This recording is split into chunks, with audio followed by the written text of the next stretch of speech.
Alhamdulillah, syukur pada Allah Subhanahu wa taala. Selawat dan salam atas junjungan Nabi Muhammad sallallahu alaihi wasallam, ahli keluarga baginda, para sahabat, tabi'in, tabi'in dan seluruh mereka yang mengikut jejak langkah perjuangan Nabi sallallahu alaihi wasallam.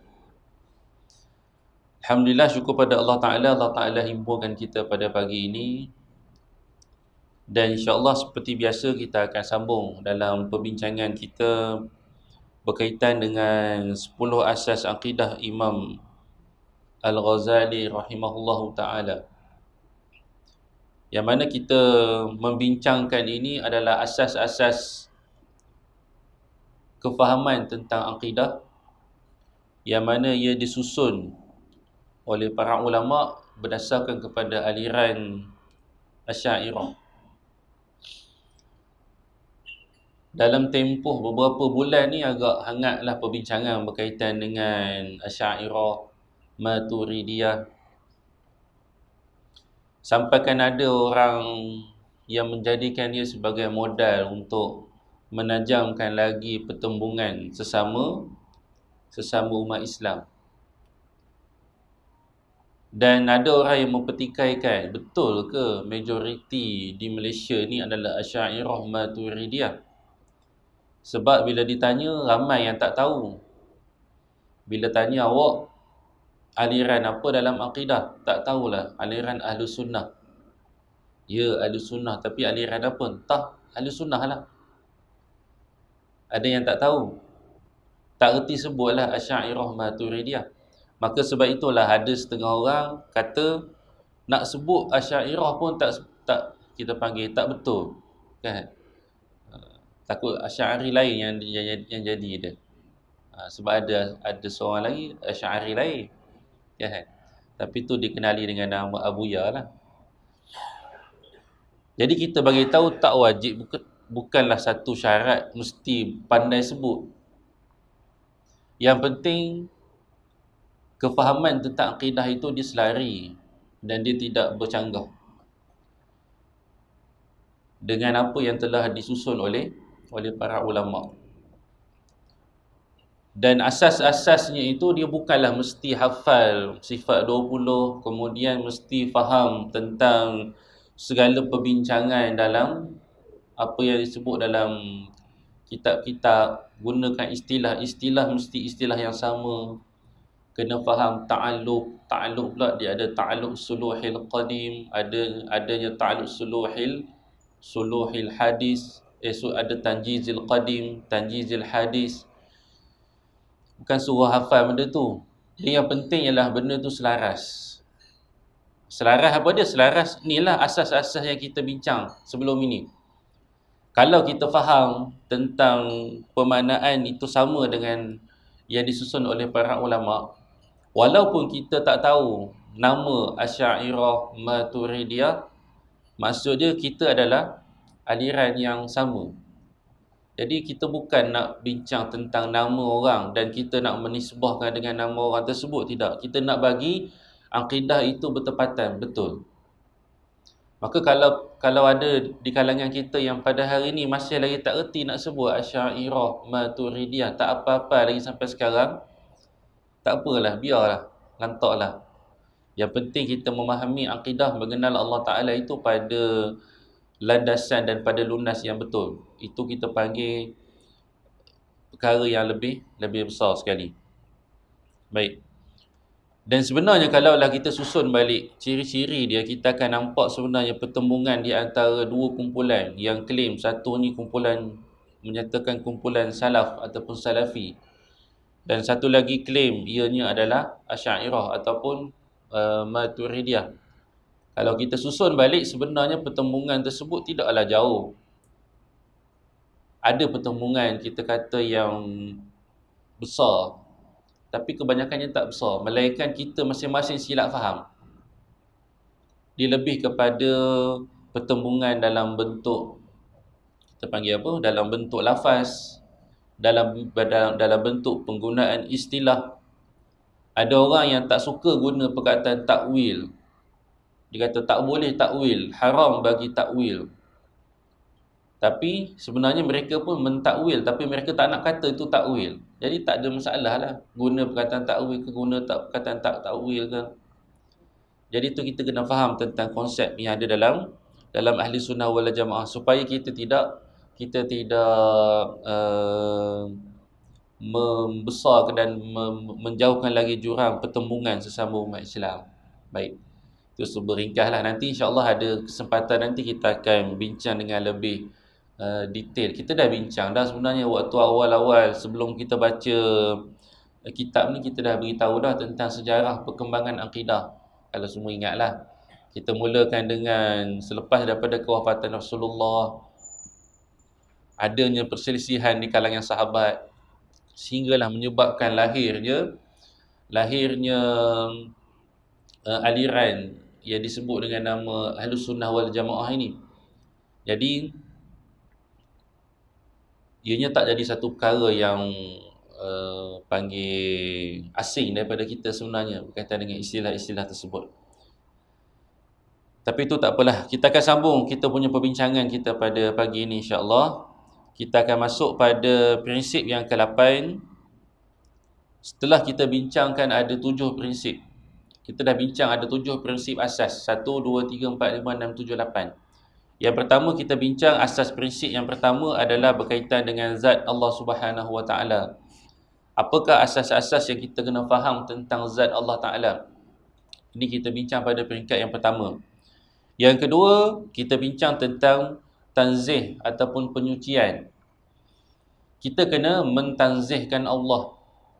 Kenapa perlu ada tanzih? Tanzih ni kita mensucikan perkara yang tidak layak bagi Allah Subhanahu Wa Taala. Sebab ada orang yang menisbahkan Allah Subhanahu Wa Taala pada perkara yang tidak layak pada Allah. Sebagai contoh kita sebut sebelum ini ada golongan musyabbihah dan juga mujassimah dulu-dulu. Mereka membayangkan Allah Taala itu sama macam makhluk.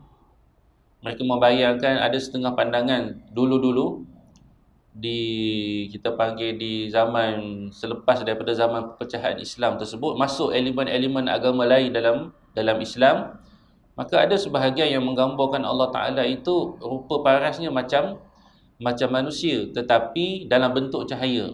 Dia terbayang, dia khayal macam tu. Maka ulama-ulama pun jawablah tentang Allah Taala itu tidaklah yang seperti mana yang kamu bayangkan. Sehingga kan disebutkan oleh para ulama, andai kata akal kamu terdetik membayangkan Allah Subhanahu Wa Taala, ketahuilah itu confirm bukan Allah Subhanahu Wa Taala. Sebab apa? Asas kita kena faham, zat Allah Ta'ala itu tidaklah boleh dibayangkan dengan akal. Kalau terbayang dengan akal kita akan zat Allah Ta'ala, itu bukanlah Allah Ta'ala. Sebab memang Allah Ta'ala tak beri kekuatan kita untuk kita memahami zat Allah Ta'ala. Ni habis bateri ni tak? Test. Oh, okey ada. Baik. Jadi asas dia macam tu. Sebab itu dia ada memahami zat Allah Ta'ala. Dan yang kedua adalah kita kena ada tanzih ataupun penyucian. Apa benda yang nak disucikan? Ada 3 perkara lah. Mensucikan zat Allah pada perkara yang tak layak, mensucikan sifat Allah pada perkara yang tidak layak, dan mensucikan perbuatan Allah pada perkara yang tidak layak bagi Allah Subhanahu Wa Taala. Maka tu kita panggil tanzih, penyucian. Kemudian prinsip yang ketiga kita bincang ialah berkaitan dengan qudrah. Qudrah ini Allah Ta'ala yang memiliki sifat berkuasa dan maha berkuasa. Kemudian Allah Ta'ala itu memiliki sifat ilmun, maha mengetahui dan bijaksana. Yang kelima kita bincang Allah Ta'ala itu maha kehendak, iradah. Yang mana kehendak Allah Subhanahu Wa Ta'ala itu tidaklah berkait dengan kita langsung, ataupun tidaklah ada apa-apa tujuan, melainkan kehendak yang mutlak. Nanti kita akan perincikan sikit tentang maksud tujuan, sebab ada dibincangkan dalam bab ataupun prinsip yang ke-8. Kemudian yang ke-6, Allah Ta'ala maha mendengar dan maha melihat. Yang ke-7, Allah Ta'ala maha berfirman ataupun sifat kalam Allah Subhanahu Wa Ta'ala. Yang ke-8 ni kita bincang tentang af'al, perbuatan Allah Subhanahu Wa Ta'ala. Kita dah bincang tentang zat Allah Ta'ala. Kita sudah selesai bincang tentang sifat-sifat yang asas bagi Allah Subhanahu Wa Ta'ala. Dan yang ketiga, kita masuk pada topik perbincangan af'al. Sebab itu bila kita sebut tentang kewajipan kita mengenal Allah Subhanahu Wa Ta'ala, bila kita tanya diri kita dan orang tanya kepada kita, awak nak kenal Allah Ta'ala ni pada aspek apa? Lalu kita jawab, kita kena kenal Allah pada benda yang betul dengan 3 aspek. Yang pertama, kita kena kenal Allah pada zat Allah Ta'ala. Zat Allah Ta'ala ni apa yang kita kenal? Contoh zat tu ialah, kita panggil apa? Kita boleh kata diri Allah Ta'ala, tu panggil zat, diri Allah Ta'ala. Kalau orang tanya kita lah, awak kenal tak ada seorang lelaki yang duduk kat ujung kampung kita tu? Awak tahu tak macam mana dia punya kita panggil diri dia? Dia kata, oh dia tinggi. Kemudian tinggi lebih kurang dalam 170. Kemudian badan dia lebar sikit. Kemudian kulit dia gelap sikit. Itu kita panggil mengenal diri, zat seseorang. Macam mana kita nak kenal zat Allah Ta'ala? Sedangkan benda tu tak boleh dibayang dengan akal kepala kita. Maka nak kenal zat Allah Ta'ala itu pada perkara yang Allah Ta'ala telah nisbahkan diri Allah dalam Al-Quran. Apa dia? Itu yang ulama' sebut. Ulama' susun kepada kita semua tentang perkara-perkara yang ada hubung kait dengan zat Allah Ta'ala. Sifat zat. Apa dia yang kita kena tahu tentang zat Allah Ta'ala? Yang pertama, zat Allah Ta'ala ini wujud, iaitu bukanlah zat Allah Ta'ala itu satu benda yang disebut-sebut nama sahaja. Tidak, Allah Ta'ala itu wujud dengan zatnya tersendiri. Saya dulu pening kepala, kenapa ada sifat wujud? Bila Allah Ta'ala mestilah wujud. Yang dimaksudkan dengan wujud di sini ialah Allah Ta'ala itu ada pada dirinya. Itu dia panggil wujud. Sebab ada orang yang menisbahkan Allah, rupanya dia nisbahkan Allah Ta'ala itu sebabkan dia dah pening kepala nak bincang tentang Allah Ta'ala, dia tak tahu, dia pun nisbahkan Allah Ta'ala ni rupanya dia bukanlah wujud dengan dirinya, tetapi Allah Ta'ala itu wujud hanya dengan nama dan jawatan. Contoh apa dia? Contoh dia kata Allah, macam kita nak bagi tahu lah, Perdana Menteri. Perdana Menteri wujud ke tak wujud? Perdana Menteri tak wujud, dia cuma kita letakkan dia kepada orang. Kita tumpangkan dia pada orang. Kalau berlaku pilihan raya, kita tukar pula. Okey, awak bukan lagi Perdana Menteri, orang ni pula tukar Perdana Menteri. Itu kita panggil jawatan.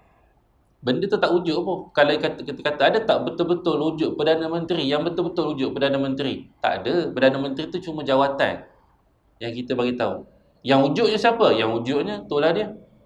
Yang bernama dengan Anwar Ibrahimnya, yang bernama dengan Muhyiddin Yassinnya, yang bernama dengan Ismail Sabrinya, itu yang wujud betul.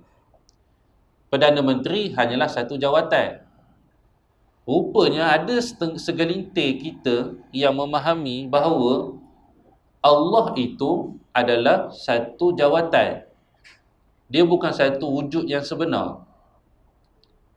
Dan kefahaman ini daripada dulu dan berkembang sampai hari ini. Siapa pernah dengar video ada beberapa keluarga yang dia buat video, ni baru ni, bukan kira tahun 70-an, 60-an, tak, ni tahun 2000, zaman milenium ni. Dia buat video, kemudian dirakam satu keluarga dia kata, kami ahli keluarga menyatakan bahawa Allah itu hanyalah jawatan yang ditanggung oleh Muhammad. Sebenarnya Allah itu Muhammad, Muhammad itu Allah. Ajaran sesat. Sebab dia faham konsep Tuhan itu dia tidak wujud pada zatnya. Tuhan itu hanya wujud sekadar nama dan jawatan. Maka benda tu dia ada. Maka sebab itu ulama susun awal-awal dah Allah Ta'ala itu wujud pada zatnya yang tersendiri yang maha agung. Kemudian kita pun tanyalah, kalaulah Allah Ta'ala itu wujud pada zatnya yang tersendiri yang maha agung, macam mana zat Allah Ta'ala? Lalu barulah Allah Ta'ala mengkisahkan tentang perihal zatnya dalam Al-Quran yang disusun oleh para ulama. Ulama susun dah pada kita supaya kita mudah faham. Okey, macam mana kita nak tahu tentang zat Allah Ta'ala? Awak tak boleh bayang, tapi awak kena tahu zat Allah Ta'ala yang pertama sekali, awak kena beriman zat Allah Ta'ala itu ada tanpa ada permulaan. Itu kita panggil qidam. Nak bayang tak boleh, tapi wajib kita beriman tentang Allah Ta'ala itu wujud tanpa ada permulaan yang dinamakan sebagai qidam. Itulah yang kita sebut tentang sifat qidam Allah Ta'ala yang kita duk apa tu. Allah wujud qidam baqa' mukhalafatuhu lil hawadisi. Kita duk nyanyi. Jadi bila orang tanya kepada awak, kenal tak zat Allah Ta'ala? Kenal? Apa yang awak tahu tentang zat Allah Ta'ala? Yang pertama, zat Allah Ta'ala itu wujud dengan Allah Ta'ala itu wujud dengan zatnya yang teragung.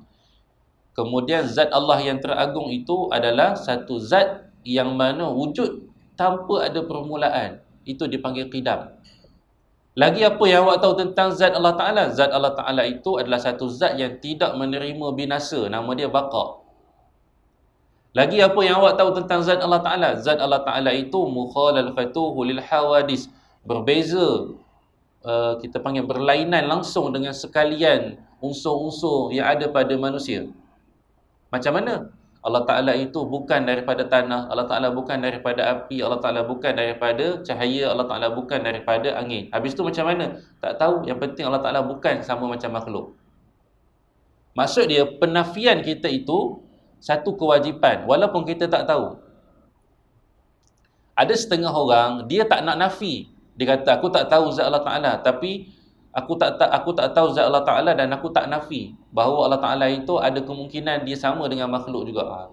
Kita panggil akidah yang tak betul, tak sah lagi pengenalan tentang zat Allah Ta'ala. Dia kata, awak kenal tak Allah Ta'ala? Aku tak kenal. Sebab apa? Allah Ta'ala ni kan maha agung. Aku tak tahu macam mana dia punya rupa bentuk. Ada orang yang kata, kita ni tak tahu rupa bentuk Allah Ta'ala. Tapi dia tak nak nafi yang Allah Ta'ala tak sama langsung dengan makhluk. Dia kata, boleh jadi Allah Ta'ala ni serupa macam malaikat. Boleh jadi Allah Ta'ala ni macam roh kita. Roh kita kan unsurnya angin. Mungkin jadi Allah Ta'ala ni unsur angin. Kita tak tahu. Itu kita panggil akidah yang belum clear lagi. Sebab apa? Yang kita wajib ialah menafikan perkara yang tidak layak bagi Allah Ta'ala, menafikan segala unsur makhluk daripada Allah Ta'ala. Sebab itu kita sebut, kita memang tak boleh kenal hakikat zat Allah Ta'ala, tapi yang kita wajib tahu tentang zat Allah Ta'ala ialah kita wajib menafikan bahawa Allah Ta'ala itu tak serupa macam makhluk. Allah Ta'ala itu bukanlah seperti mana cahaya, seperti mana roh, seperti mana air, seperti mana angin yang merupakan unsur-unsur asas kepada manusia. Itu kita panggil mengenal zat Allah Ta'ala. Habis tu apa lagi yang awak kenal tentang zat Allah Ta'ala? Zat Allah Ta'ala itu dia adalah satu zat yang berdiri dengan sendirinya, tidak menumpang pada zat-zat yang lain. Macam tadilah. Macam jawatan dia menumpang pada zat yang lain. Itu kita panggil qiyamuhu binafsihi. Contoh yang kita sebut tadi, jawatan Perdana Menteri. Perdana Menteri itu dia takkan boleh ada tanpa dia menumpang pada mana-mana zat. Kalau dia tak menumpang pada mana-mana zat, maksudnya dia tidak ada kuasa, dia tidak ada apa-apa benda lah yang boleh dibanggakan. Sebab apa? Sebab dia tak, orang katalah kan, Malaysia ni ada jawatan Perdana Menteri. Siapa? Tak ada. Tak ada orang yang pegang. Tapi ada je. Agak-agak ada tak kuasa Perdana Menteri boleh berjalan? Siapa nak bagi arahan? Siapa yang nak tanda tangan cek? Itu bila pergolakan politik berlaku pada tahun bila? 2020 kan? Yang Perdana Menteri kita letak jawatan, Tun Dr. Mahathir. Agong minta Tun jadi Perdana Menteri interim. Untuk apa? Untuk menjalankan tugas-tugasan. Sebab kalau tak ada Perdana Menteri, susah. Nak sign ni tak boleh. Nanti pejabat awam tak boleh nak dapat gaji. Sebab mesti ada orang yang memegang jawatan tersebut. Sebab apa? Sebab jawatan Perdana Menteri itu dia tak boleh berbuat apa-apa. Sebab dia cuma jawatan. Itu asas dia. Maka tu disebut qiyamuhu binafsihi. Allah Ta'ala itu adalah satu zat yang maha agung. Yang berdiri dengan sendirinya. Berdiri dengan zat tersendiri. bukanlah menumpang pada mana-mana zat yang lain. Dan terakhir, Allah Ta'ala itu wahdaniyah, esa.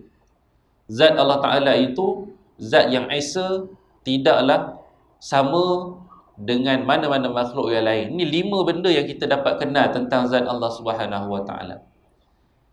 Jadi kalau orang tanya kepada kita macam mana, bagaimanakah bentuk Allah, kita kata kita semua memang tak akan tahu tentang bagaimana hakikat Allah Ta'ala yang sebenar.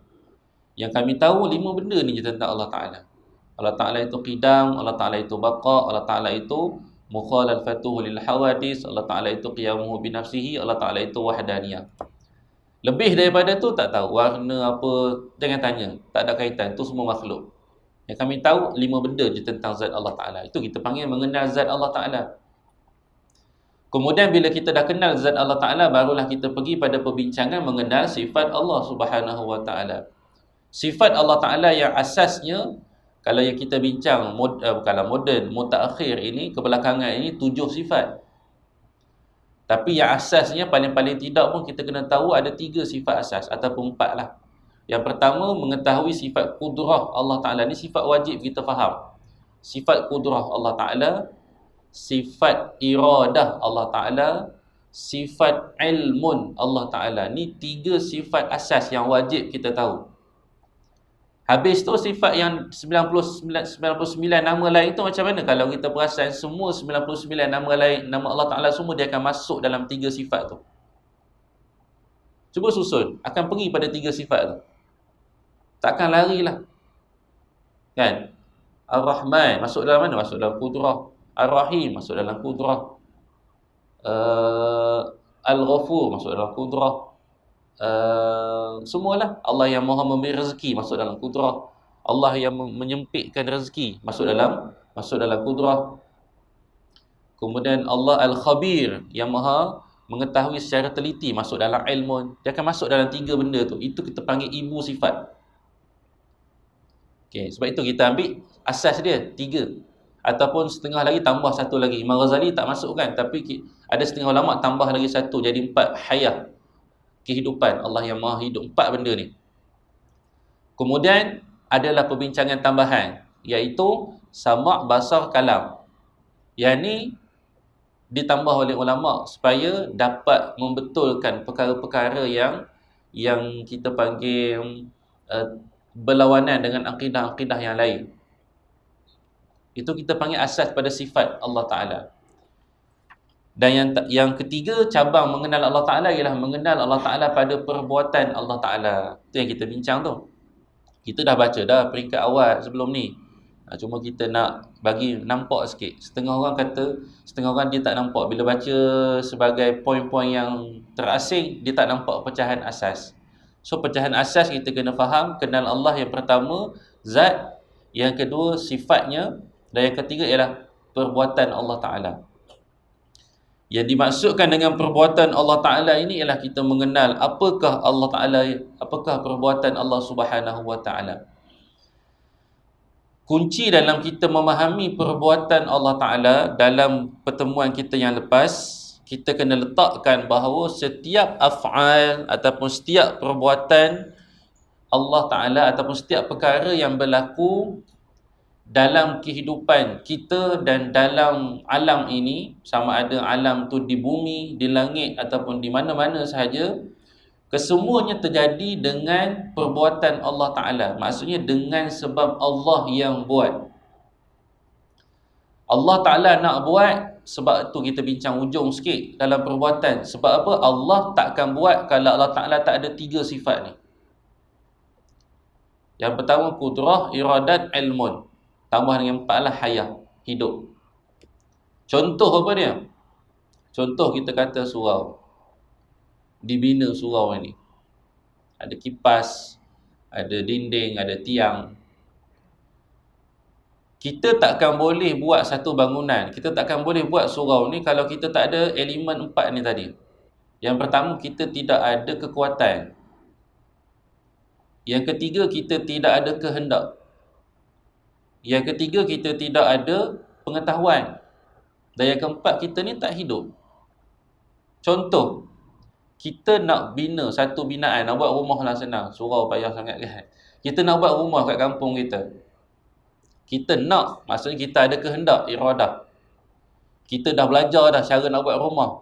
Kita dah pandai dah, ada ilmu. Satu benda kita tak ada, kita tak ada kekuatan. Duit tak cukup. Agak-agak jadi tak rumah. Tak boleh kita nak buat rumah. Sebab apa? Tak ada kudrah. Ada setengah orang dia ada kudrah, dia ada kekuatan, dia pandai, dia bukan pandai, dia ada kederat dia, ada kuasa. Duit ada, semua cukup. Kemudian dia nak, ada kehendak, tapi dia tak pandai nak buat. Tak jadi juga rumah dia. Samalah orang, dia dah ada duit, cukup dah simpanan dia. Dan dia pun memang pandai buat rumah. Tapi dia tak nak buat, dia tak ada kehendak untuk buat, tak jadi juga rumah. Maka sebab itu setiap perbuatan Allah Ta'ala kita kena faham dulu, dia adalah terbit daripada 3 sifat tadi, yang tambah dengan hayah lah. Hidup, kalau tak hidup, kalau ada orang kuasa, dia ada kehendak, tapi orang yang tak hidup memang confirm tak ada kehendak. Kalau orang yang itu memang dia tidak hidup, memang confirm lah dia tidak ada kehendak kan. Sebab itulah setengah ulama dia tak bincangkan hayah ni. Dia dah masuk dengan sekali dah. Hayah tu dia mestilah ada. Kan, kalaulah ada orang ada kuasa, kalaulah seseorang itu ada kuasa tapi dia tidak hidup, kita tak panggil dia ada kuasa. Jadi sebab itu asas dia 3 lah. Jadi kita kena faham. Maka daripada 3 ni terbit perbuatan Allah Subhanahu Wa Taala. Sebab itulah asas yang ulama kita beritahu kepada kita, wajib kita meyakini setiap perkara yang terjadi dalam kehidupan kita itu adalah dengan perbuatan Allah Ta'ala. Dan bila kita sebut saja ini adalah perbuatan Allah Ta'ala, dia mesti datang, perbuatan Allah Ta'ala itu datang dengan Allah yang Maha Berkuasa. Dan perbuatan Allah Ta'ala itu kita kena kata dia mesti dengan kehendak Allah Ta'ala. Dan perbuatan Allah Ta'ala itu dengan pengetahuan Allah Ta'ala. Maksud dia senang kata kita nak bagi tahu kenapa Allah Ta'ala jadikan satu musibah. Nak bagi mudah fahamlah. Kenapa Allah Ta'ala jadikan satu musibah? Maka kita jawab, musibah ni datang dengan kuasa Allah dan dengan kehendak. Memang Allah Ta'ala yang memilih. Dan Allah Ta'ala memilih dengan kebijaksanaan Allah Ta'ala. Sifat ilmu Allah Subhanahu Wa Ta'ala. Itu benda yang kita wajib yakini. Sebab itu kata Imam Al-Ghazali dalam asas dia yang pertama, wajib kita meletakkan semua perkara itu terjadi dengan perbuatan Allah. Kemudian dia suruh kita pegang pula asas yang kedua, setiap apa yang Allah Ta'ala buat, kita kena tahu dia mesti dilakukan dengan keadilan dan kebijaksanaan Allah Subhanahu Wa Ta'ala. Ini benda yang paling asas. Setiap perkara yang terjadi ada dengannya keadilan dan kebijaksanaan Allah Ta'ala. Walaupun kita tak nampak benda tu adil, seolah-olah benda tu macam zalim pada kita, tapi kita kena tahu Allah Ta'ala tidak melakukan sesuatu perkara yang zalim, melainkan semua benda dilakukan dengan penuh keadilan. Ini asas yang dibincangkan. Maka kerana itulah disebutkan, baru kita boleh sambung kan, ditarik satu persatu. Maka kerana itulah bila kita sebut setiap perkara yang terjadi berupa manusia, jin, syaitan, malaikat, langit, bumi, tumbuhan, semua yang boleh diimajinasikan ataupun dibayangkan oleh manusia, dia merupakan ciptaan daripada Allah Subhanahu Wa Ta'ala. Dan mesti ada sebab kenapa Allah Ta'ala jadikan benda tersebut. Kalau kita tanya, kenapa Allah Ta'ala ni buat planet banyak sangat tapi yang ada kehidupan bumi je? Pernah fikir tak? Planet tu dalam kajian saintis, dikaji, saintis buat kajian, jumlah biji lah kan, jumlah planet itu nak dibandingkan dengan jumlah butir pasir yang terdapat, di bumi ini, lebih banyak lagi gugusan planet ataupun gugusan bintang berbanding dengan butir pasir yang ada di muka bumi ini. Terlalu banyak planet. Kenapa Allah Ta'ala buat planet banyak sangat? Tapi yang ada kehidupan, ada Nabi, Ada manusia yang diberikan tanggungjawab cuma bumi sahaja. Patut Allah Ta'ala buat bumi selesai lah. Bumi je. Bulan kena buat lah kan. Tak ada bulan, payahlah kita nak menengok dia punya perjalanan masa. Tapi cukup Allah Ta'ala buat bumi. Planet-planet lain tak payah buat lah. Marikh ke tak ingat dah nama, Pluto apa semua. Tak payah buat lah kalau ikut fikir kita lah. Kenapa Allah Ta'ala buat banyak sangat planet? Jawapan kita yang pertama sekali, ada sebab lah yang kita tak perlu tahu pun. Setengah daripada kita ni terlalu fikir benda yang kita tak perlu tahu, sampai kita meninggalkan banyak benda yang kita perlu tahu. Tu yang duk bincang tentang bincang tentang di manakah tembok Zulkarnain. Cari tu sampai ke sudah mana tembok Zulkarnain. Allah Ta'ala bukan salah, tapi Allah Ta'ala suruh kita belajar apa dia? Belajar tentang bagaimana Zulkarnain memimpin sesebuah negara. Yang tu kita kena ikut.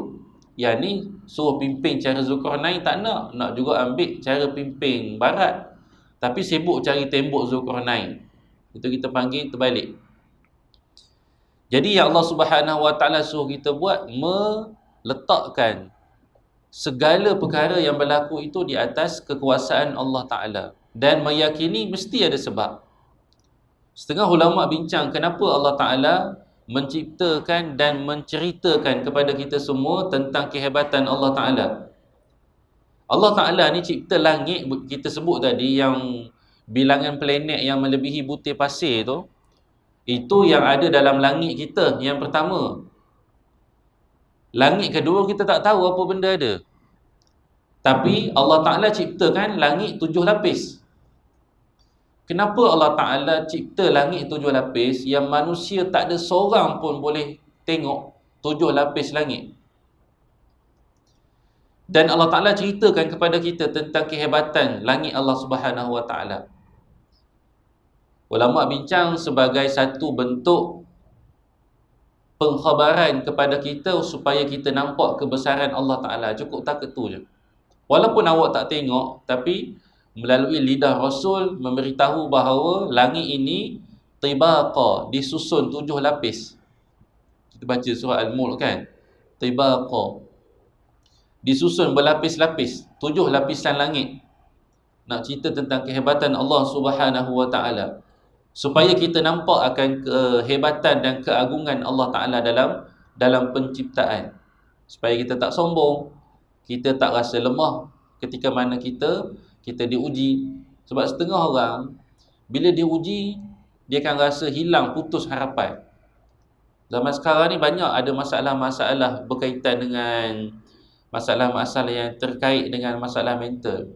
Putus harapan, kita panggil apa? Depressed, anxiety, terlalu takut pada perkara masa akan datang. Tu kita panggil masalah yang berlaku banyak mutakhir ini. Jadi kalau kita teliti dengan kuasa Allah Ta'ala, maka kita akan nampak kecil je masalah kita nak banding dengan kuasa Allah Ta'ala kalau kita bergantung harap pada Allah Ta'ala. Sebab itu ketika mana baginda Nabi SAW berada pada satu titik yang paling bawah dalam kehidupan dakwah Nabi, ketika Nabi ditolak oleh penduduk Taif, kemudian dihalang masuk ke dalam Mekah, seolah-olah dah tak ada siapa dah terima Nabi. Di Mekah tolak Nabi, pergi ke Taif Nabi dilempar dengan batu. Mana lagi tempat Nabi nak berdakwah? Seolah-olah tak ada tempat dah. Dan dalam masa-masa yang begitu, ketika mana Nabi mencapai satu titik yang paling rendah dalam perjalanan dakwah Nabi, apa yang Allah Ta'ala hadiahkan kepada Nabi? Allah Ta'ala hadiahkan kepada Nabi untuk melihat keluasan, kehebatan langit-langit Allah Ta'ala dalam peristiwa Isra' dan Mi'raj. Supaya bila Allah Ta'ala angkat Rasulullah SAW naik ke langit, tengok kehebatan Allah Ta'ala. Kalaulah Nabi naik ke langit, Nabi toleh ke belakang, tak nampak bumi dah. Seolah-olah nak beritahu Allah, kecilnya bumi ni. Hak yang aku fikir masalah besar sangat dalam hati aku duduk di Mekah, tu baru di Mekah tu. Tapi bumi ni kecil sangat di sisi Allah Ta'ala. Kerana itu kata Nabi SAW, kalaulah kehidupan kita di bumi ini ada nilai di sisi Allah Ta'ala, walaupun nak dibandingkan dengan sehelai ataupun sebelah sayap nyamuk, nescaya Allah Ta'ala tak akan memberi minum kepada orang kafir walaupun seteguk. Allah Ta'ala, Nabi sebut kepada kita, kalaulah dunia ini ada nilai di sisi Allah Ta'ala, nescaya Allah Ta'ala tak akan benarkan orang kafir ni minum walaupun seteguk. Kenapa Allah Ta'ala bagi macam-macam kepada orang kafir? Sebab dunia tak ada nilai di sisi Allah Ta'ala. Awak ambil lah apa awak nak ambil. Tak ada nilai langsung di sisi Allah Ta'ala. Sebab apa? Sebab kekuasaan, kekayaan Allah tu maha luas berbanding dengan satu titik bumi yang ada dekat dalam kita punya sistem suria kita ni, galaksi kita ni. Banding dengan berjuta lagi galaksi yang ada, berbanding dengan lapisan langit yang ada. Tu Allah Ta'ala nak bagi kita fikir, kenapa Allah Ta'ala cipta banyak-banyak, kemudian yang ada kehidupan bumi je. Tak usah fikirlah tentang ada tak bumi lain dalam galaksi lain. Pening kepala kita fikir. Cukup kita kata kita hidup kat bumi ni dan Allah Ta'ala ciptakan yang lain. Yang mana kenapa Allah Ta'ala jadi banyak planet? Sebab Allah Ta'ala nak bagi tahu bahawa awak duduk dekat dunia tu, bumi tu kecil sangat bagi Allah Ta'ala. Setakat nak selesai masalah awak kat dalam bumi tu, tak ada benda lah bagi Allah Ta'ala, senang sangat. Tapi kita je tak nak minta pada Allah Ta'ala, kita je tak yakin pada Allah Ta'ala. Sebab itu bila kita kena faham tentang perbuatan Allah Ta'ala, secara tak langsung dia akan menerbitkan satu perkara bahawa kita membina keyakinan yang besar pada Allah Ta'ala. Sebab apa? Sebab Allah Ta'ala menguruskan sekalian banyak bentuk planet dengan sangat cantik dan bersistem. Apalah sangat masalah yang aku hadapi ni. Kecil sangat masalah aku nak dibandingkan dengan masalah-masalah planet-planet yang lain. Baik. Jadi asasnya wajib kita meletakkan setiap perbuatan yang terjadi di alam ini semua di bawah kawalan dan perbuatan Allah Subhanahu Wa Taala. Tidak ada yang berlaku dengan sendirinya. Yang ada bilion ataupun kita panggil terlalu banyak planet tadi, tak ada satu pun planet yang bergerak dengan sendirinya melainkan Allah yang gerakkan. Bahkan kalau kita teropong masuk dalam tubuh badan kita, kita akan lihat ada jutaan ataupun bilion mungkin ada sel-sel dalam tubuh badan kita. Dengan rembesan hormonnya berjuta-juta ada dalam tubuh badan kita. Dan setiap satu sel dalam tubuh badan kita ini tidak akan mampu untuk bergerak tanpa dengan izin Allah Subhanahu Wa Taala. Itu kita panggil akidah. Kewajipan yang kita kena letakkan. Maka dia mewujudkan makhluk untuk menampakkan kekuasaannya. Kata Imam Ghazali. Kenapa dia mewujudkan makhluk? Kerana nak menunjukkan, menampakkan kekuasaan Allah Subhanahu Wa Taala. Allah Ta'ala cipta malaikat untuk menampakkan kekuasaan Allah. Tapi Allah Ta'ala tak tunjuk pun malaikat. Ada siapa nampak malaikat? Kalau siapa nampak malaikat hari ini, pening kepala kita. Kan? Sebab apa? Kita akan rasa sempitnya lah tempat ni kan. Penuh malaikat. Terutama dekat sini lah. Banyak malaikat ni tolong doa kita. Doa keampunan, doa rezeki, doa kebaikan untuk kita. Sebab apa? Sebab setiap majlis ilmu akan didatangi sekali malaikat. Apalagi majlis yang ada malaikat? Majlis bacaan Al-Quran. Sebab itu ada hadis menceritakan tentang bacaan sahabat. Sahabat baca surah Al-Kahfi dekat rumah. Bukan dekat dalam rumah lah. Dia mengaji dekat bangsal, dekat dengan tepi kandang kuda. Dia nampak Allah Ta'ala buka hijab dia. Dia nampak ada macam awan yang bukan awan yang mengerumuni dekat bahagian atas tu. Lalu keesokan harinya dia tanya Rasulullah. Rasulullah kata, oh, itu malaikat nak dengar bacaan awak. Sebab malaikat dia suka dengar orang baca Quran. Itu kalau nak malaikat datang rumah kita, baca Quran. Jangan duk berjoget, kilauan emas semua tu tak jadilah. Itu bukan malaikat, dengan syaitan punya. Kalau nak malaikat, baca Quran. Kalau tak nak malaikat, nak jemput binatang lain, buatlah benda lain. Adalah benda-benda lain datang rumah kita. Baik. Jadi Allah Ta'ala nak menampakkan kita, walaupun kita tak nampak malaikat, tapi Allah Ta'ala ciptakan malaikat dan Allah Ta'ala khabarkan kepada kita. Kan? Wassafati saffa. nak cerita tentang berbaris-baris malaikat. Ni nak bagi tahu kepada orang beriman, walaupun awak tak ingat, walaupun awak tak nampak malaikat, tapi awak kena tahu kerajaan Allah Ta'ala ini adalah kerajaan yang hebat. Tengok bagaimana malaikat yang berbaris-baris. Untuk apa?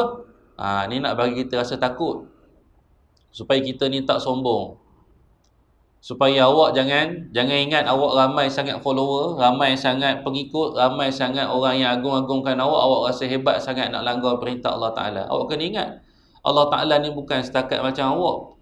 Kalau awak ada pengikut paling-paling ramai pun, adalah dalam 5-6 juta mengikut awak, itu pun belum tentu lagi nak tolong awak. Itu pun ikut dalam media sosial je, tak siapa-siapa entah ikut awak. Allah Ta'ala memiliki barisan malaikat yang sangat hebat, berbaris-baris, yang Allah Ta'ala arahkan bila-bila masa saja boleh menggerakkan dia punya tangan dan kaki untuk melaksanakan tugas. So jangan belagak. Itu Allah Ta'ala. Kenapa Allah Ta'ala ceritakan tentang barisan malaikat-malaikat, nak bagi didik kita.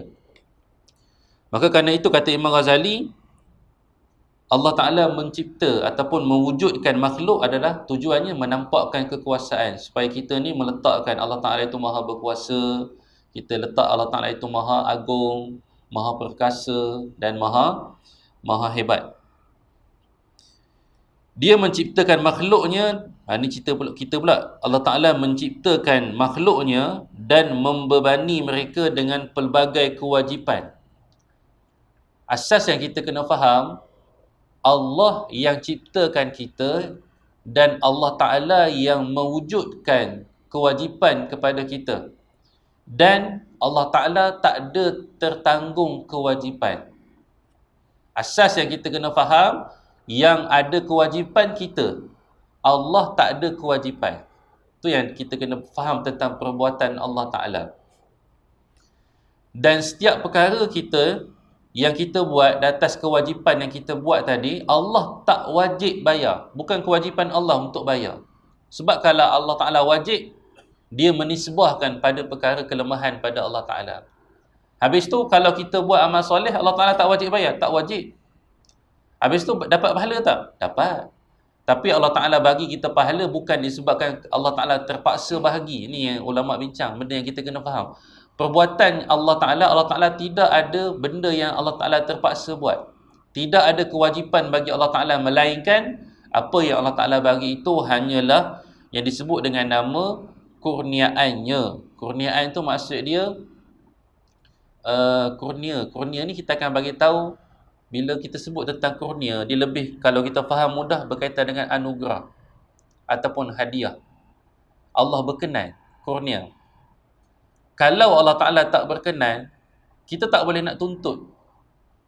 Contohlah kita kan, bila mana dapat satu kurnia daripada raja, dapat gelaran, ikutlah gelaran apa kan, Datuk ke, Datuk Seri ke, Tan Sri ke, Tun ke, itu kita panggil kurnia kan. Guna bahasa kita pun dia akan gunakan istilah kurniaan, kurnia, limpah kurnia.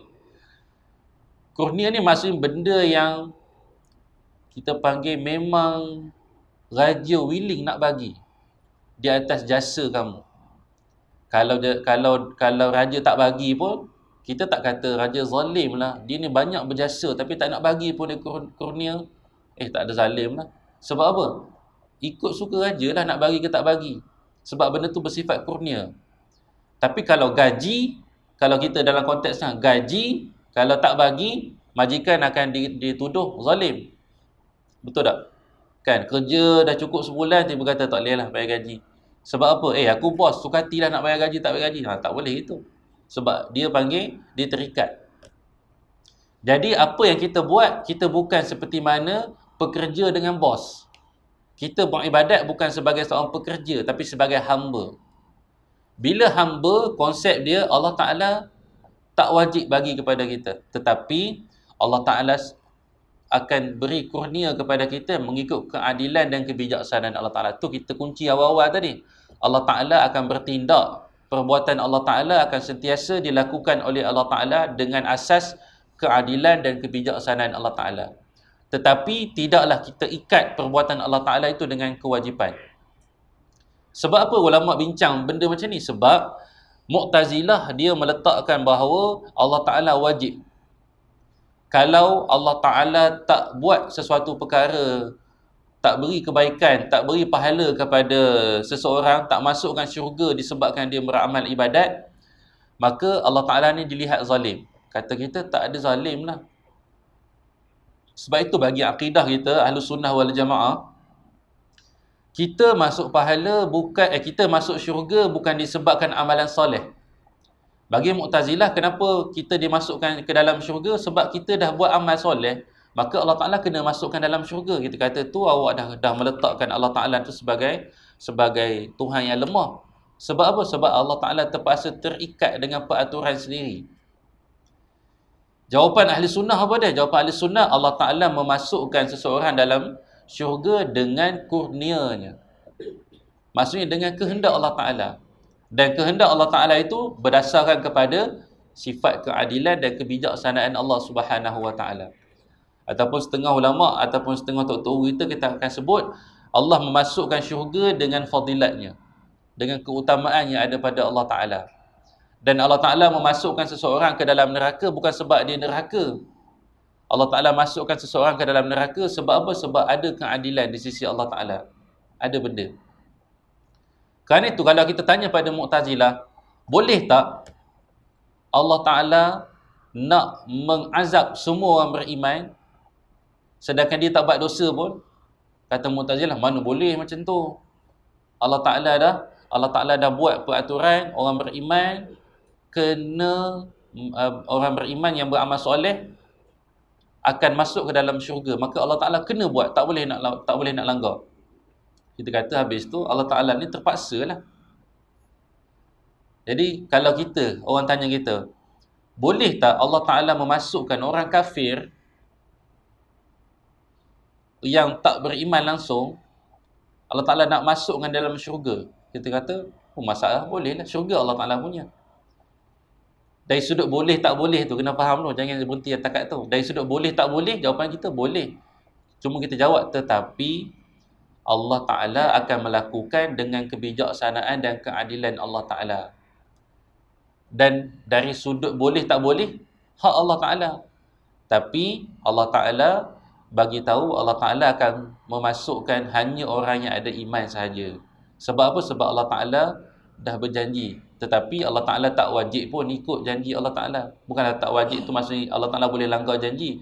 Nak beritahu Allah Subhanahu Wa Ta'ala tu kan Tuhan. Janji tu kan Allah buat. Syurga tu kan Allah Ta'ala punya. Dari sudut hakikat dia, Allah Ta'ala boleh memasukkan orang kafir ke dalam syurga. Tetapi dari sudut syaraknya, Allah Ta'ala tidak memasukkan. Bukan tidak boleh memasukkan, Allah Ta'ala tidak mahu memasukkan. Sebab apa? Allah Ta'ala yang tidak mahu memasukkan. Kerana Allah Ta'ala nak orang yang ingkar itu ke dalam neraka. Itu kita kena faham bahasa akidah. Nanti bila kita baca, kita kata Allah Ta'ala boleh sahaja memasukkan orang kafir. Oh, maksud dia orang kafir ni walaupun tak Islam boleh juga masuk. Tak, maksud boleh dalam perbincangan akidah tu makna dia kehendak Allah Ta'ala. Allah Ta'ala tidak terikat. Tetapi Allah Ta'ala masukkan orang kafir dalam syurga ke neraka. Allah Ta'ala akan masukkan dalam neraka juga. Tetapi bukanlah Allah Ta'ala tak mampu. Istilah key point ni lah tak mampu. Bagi Mu'tazilah, Allah Ta'ala tak mampu memasukkan orang kafir ke dalam syurga. Kerana apa? Kerana Allah Ta'ala terikat dengan janji je. Maka dah menisbahkan satu kelemahan pada Allah Ta'ala. Okay, itu asas yang kita kena faham ya. Bukan saya sebut Allah Ta'ala boleh saja memasukkan orang kafir secara mutlak. Maksudnya kita pun jumpa orang kafir, kita pun kata tak apalah, awak kafir pun kalau Allah Ta'ala nak masuk syurga, masuk juga syurga. Salah. Benda tu tak betul.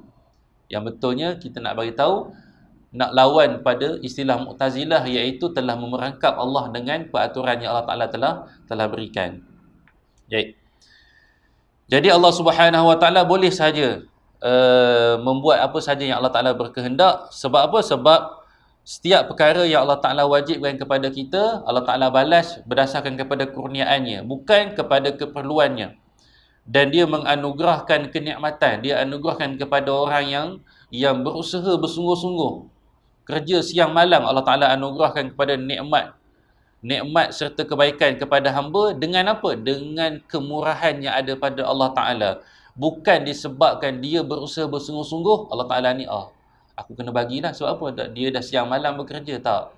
Rezeki yang datang kepada kita tu adalah datang dengan kemurahan Allah Ta'ala. Dalil akal dia apa? Mudah nak faham kan? Dalil akal apa dia? Dalil akal dia kita tengok, ada je orang yang kita panggil, apa nama dia? Dapat durian runtuh. Kan? Ada orang dapat durian runtuh. Rezeki yang tak dijangka-jangka. Tahu-tahunya dapat 100,000, 500,000 tu automatik jadi kaya raya. Ada orang, apa nama, dalam TikTok, dia main lumba siput. Siapa tengok lumba siput? Kita nampak lumba siput lah. Lumba siput biasa. Rupanya disebabkan tu asbab tu, Allah Ta'ala bagi dia rezeki melimpah ruah. Asbab siput je. Kalau kita nak panggil lah usaha yang dibuat dengan apa yang Allah Ta'ala bagi, kita boleh kata dalam bahasa mudah dia tidaklah setimpal. Tapi nak bagi tahu, Allah Ta'ala akan beri kepada kita ikut kemurahan Allah Ta'ala. Dan kenapa tiba-tiba Allah Ta'ala bagi ikut kemurahan? Di situ ada keadilan dan kebijaksanaan Allah Ta'ala. Adalah sebab dia. Dan sebab itu berdasarkan kepada keadilan, kebijaksanaan Allah Ta'ala. Itu kita kena faham. Ada orang yang buat macam-macam benda dah. Buat ni. Tapi hasil pun sama. Hasil tak setimpal. Patut dia dapat banyak, tapi dapat kecil je. Kenapa Allah Ta'ala bagi kecil? Adalah keadilan, adalah dia punya kebijaksanaan Allah Ta'ala dalam menentukan ataupun membuat satu perkara tersebut.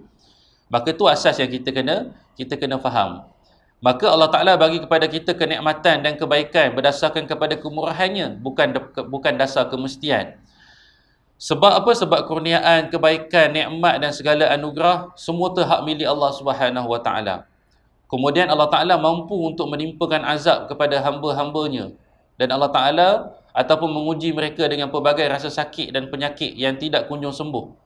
Seandainya Allah Ta'ala berbuat begitu, pastilah dia masih lagi dalam garis keadilan dan bukan perbuatan buruk bagi Allah Ta'ala. Itu asas yang kita kena pegang. Kalau Allah Ta'ala berikan musibah, banjir, kemudian apa nama lagi, ribut taufan. Ada orang ribut taufan di belah-belah pantai timur sampai kan pokok tumbang hempak kepada kereta. Kenapa Allah Ta'ala buat macam tu? Adakah Allah Ta'ala zalim? Kita kata tak. Semua di dalam garis keadilan Allah Ta'ala. Semua di dalam keadilan Allah Ta'ala. Ada sebab. Sebab apa? Allah Ta'ala Maha Adil. Yang kita tak mampu untuk memahami konsep keadilan Allah Ta'ala mengikut kacamata manusia yang penuh dengan kelemahan. Kemudian Allah Subhanahu Wa Ta'ala memberi pahala kepada hamba-Nya atas ketaatan mereka dengan peraturan yang mulia dan adil, bukan kerana hamba itu berhak. Allah Ta'ala akan beri kepada kita pahala mengikut kepada keadilan Allah Subhanahu Wa Ta'ala dan juga kepemurahan Allah Subhanahu Wa Ta'ala. Kita buat taat pun Allah Ta'ala tak wajib bagi pahala pada kita. Sebab apa? Pahala hak milik Allah Ta'ala. Kita beramal sebanyak mungkin pun Allah Ta'ala kata malas nak bagi pahala, tak bagi. Tapi Allah Ta'ala akan buat dengan keadilan lah. Kena faham waktu. Mesti dengan keadilan. Sebab tidak ada kewajipan untuk melakukan bagi Allah Ta'ala. Tidak terbayang ada kezaliman bagi Allah Subhanahu Wa Ta'ala. Dan setiap perkara yang berlaku, dan tidak wajib bagi Allah Ta'ala untuk menunaikan hak seseorang. Sesungguhnya hak Allah Ta'ala untuk ditaati adalah kewajipan makhluk dengan mewajibkan melalui lisan para nabi, bukan melalui mata, bukan semata-mata melalui malaikat. Ini yang terakhir lah yang dibincangkan di sini. So kita dah bincang semua benda yang datang, termasuk pahala sekalipun bukanlah wajib bagi Allah Ta'ala, sebab Allah Ta'ala tidak terikat dengan peraturan sendiri, melainkan Allah Ta'ala memberi kepada kita berdasarkan kepada kurnia-Nya. Yang ada pada kita adalah kita yang wajib. Bagi Allah Ta'ala tak ada kewajipan. Yang ada kewajipan adalah kita. Dan kewajipan kita itu diukur dengan wahyu, bukan melalui akal. Sebab bagi kumpulan lain, setiap kebaikan tersebut diukur dengan akal. Contoh, kita kata perbuatan baik bagi seseorang dia dinilai dengan menggunakan akal. Ni bagi Mu'tazilah. Bagi kita tidak. Kalau Allah Ta'ala kata baik, itu baik. Dan setiap perkara yang kita buat baik, itu akan dihukum oleh Allah Subhanahu Wa Ta'ala. Sebab tu ada setengah orang, katalah, ni mudah faham lah kan, ada setengah orang, dia buat satu kebaikan. Kemudian, dalam masa yang sama, dia buat perkara yang tak baik. Contohnya apa dia? Contoh dia tak menunaikan solat. Dia tinggal solat. Sebab apa dia tinggal solat? Dia kata, aku tinggal solat ni sebab aku perlu untuk berniaga. Dan perniagaan aku ni untuk sara ahli keluarga aku. Dia nampak, dia ukur kebaikan itu guna akal. Dia kata, kalau aku tak ponteng solat waktu ni, aku punya perniagaan aku ni akan drop. Sebab ni waktu orang paling banyak sekali beli. Ialah pasal malam, waktu maghrib ni lah orang ramai yang berpusu-pusu pergi beli. Entah benda-benda pergi beli time maghrib kan. Time tu lah dia nak menjaga kedai dia. Dia kata, aku terpaksa buat ni. Sebab apa? Sebab aku kena tanggung keluarga. Bagi dia tu benda yang baik. Bagi kita tak. Ukuran kebaikan bukan ikut akal. Ukuran kebaikan kita mengikut kepada apa yang Allah Ta'ala tetapkan. Kalau Allah Ta'ala tetapkan, awak kena berhenti sekejap solat. Biarlah awak tinggal hilang sikit sale awak pada malam tersebut, tapi awak kena solat juga. Sebab apa? Yang tu Allah Ta'ala akan ganti yang lain. Itu kita panggil ukuran kebaikan. Jadi disebutkan di sini, Allah Subhanahu Wa Ta'ala nak beritahu kepada kita semua, kita kena buat kebaikan. Yang kita wajib buat adalah ketaatan. Allah Ta'ala tidak ada kewajipan. Dan ketaatan yang kita kena buat tu pula mesti berlandaskan kepada wahyu. Itu perbuatan bagi kita. Tidak boleh kita ukur sesuatu perkara itu dengan kebaikan melalui akal semata-mata. Itu dia bincangkan. Panjanglah dia punya istilah dia. Cuma kita nak bincang ni benda-benda asas. Yang detail tu nanti kita akan detailkan pada kemudian hari lah. Nak bagi selesai dulu 10 asas ni. Jadi itu berkaitan dengan perbuatan Allah Subhanahu Wa Ta'ala. Kesimpulan dia, Allah Ta'ala melakukan semua perkara yang ada di dunia dengan keadilan dan kewajipan. Allah Ta'ala tidak memiliki apa-apa dengan keadilan dan kebijaksanaan. Dan Allah Ta'ala tidak memiliki sebarang kewajipan dan tuntutan kepada hamba-Nya. Sebab Allah Ta'ala tidak ada membuat perkara yang terikat dengan manusia. Yang ada tuntutan dan kewajipan hanyalah manusia kepada Allah Subhanahu Wa Ta'ala. Jadi jangan kita paksa Allah Ta'ala memberi kepada kita kebaikan dan kewajipan. Sebab tidaklah wajib bagi Allah Ta'ala memberi kepada kita setiap perkara yang kita buat. Itu asas dalam perkara. Wallahu alam. InsyaAllah kita akan masuk pada prinsip yang prinsip yang ke-9 tentang akhirat. Baru masuk tentang akhirat. Yang ke-10 baru bincang tentang kenabian. Wallahu alam.